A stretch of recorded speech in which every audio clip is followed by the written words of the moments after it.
Sales can be frustrating. Sales management can be frustrating because it's easy, really, in a sense, to stand back or look over someone's shoulder, sort of armchair quarterback, listen to a sales pitch, think, oh, boy, should have said this here, should have done this here, should have paused there, should have asked this question. As an outside observer, it's a lot easier to see those things when you're in the moment, trying to make the sale, listening to your client, your head spinning with things maybe you think you should be saying.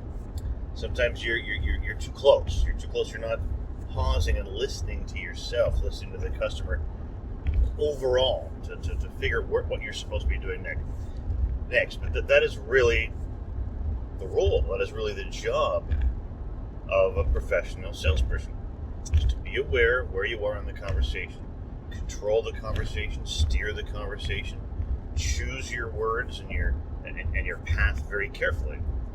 And so, from a sales management point of view, when you get that salesperson after the fact and say, hey, great job on this and this, here's something to watch out for, or, when they said this, here's another approach, here's some things you could have said.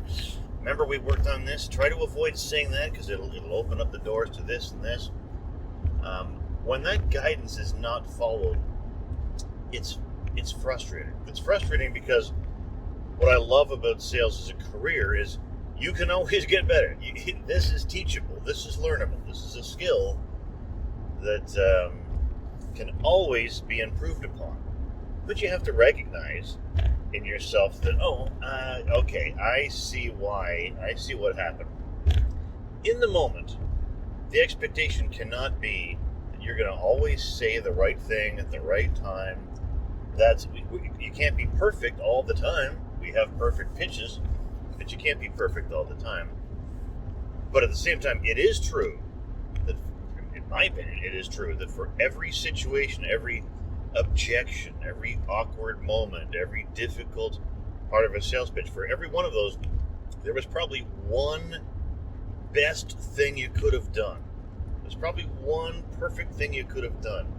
Now, sometimes you'll have a bad read. I thought this was the perfect thing to do because I thought this is where the customer's head was at, but I had a bad read and it really was something else. That's fine. But for everything you know or you think you know, there's probably a right best approach. So you have to have a toolkit, a repertoire of these things to say, of these go-tos, these understandings of these moments, so that when it comes up, you have at the ready, quickly practiced and rehearsed and well crafted and that can say with confidence these little snippets of the right thing to say for this situation. That, in my world, the way I sales coach, is my job, is to hear those moments and prepare that sales professional that for, the next time this comes up, here's some things you might try. Put it in your own words, your own personality, but here's what we're trying to do. Here's what the customer's thinking. Here's what we're trying to do here. And here's some things I've used in the past. Here's some things I know work. Let's work on some phrasing. Let's just so you hear it out loud.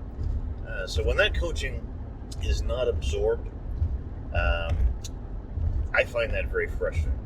Sometimes it's the salesperson doesn't get it, doesn't believe you, thinks they know better, or it's just untrainable. The too stubborn, or the skull's too thick, it's very frustrating because of all the careers you could have in life, sales is so rewarding, and it's all under your control. You can be better.